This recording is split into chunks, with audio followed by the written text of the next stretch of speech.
Now with a segment on teaching kids about germs. Here's our reporter, Laura Windsor. The busy hands of children can accumulate lots of germs that may eventually cause sickness.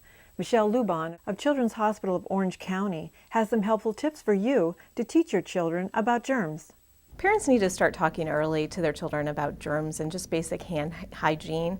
Washing your hands can do a whole lot in preventing germs and the spread of germs. So if we can get kids to really work on washing their hands, washing all parts of their hands, and washing for at least 20 seconds. So if they sing the happy birthday song twice, that's usually enough time to get those germs off and washing all parts of their hands done.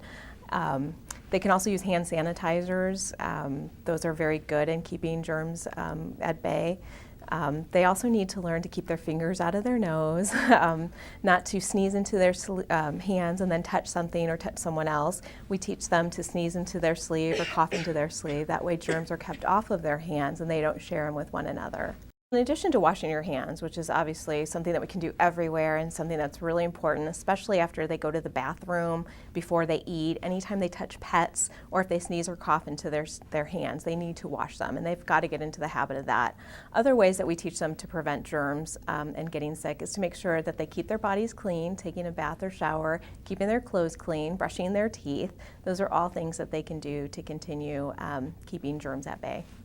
In our society, we've gone to this antibacterial kind of society. We have antibacterial soaps and everything is antibacterial, and instead of getting rid of those germs, we're actually making germs a little bit more resistant to some of our efforts. So I think one of the biggest myths that we have about germs is that the more we use antibacterial soaps and things like that, we're actually getting rid of more germs, and in a way we're causing germs to be stronger and more resistant to our efforts. Another big myth is that antibiotics will work anytime you're sick, and that's one thing that's not true. If you have a virus, most colds or flus are caused from a virus. Antibiotics will not work for you.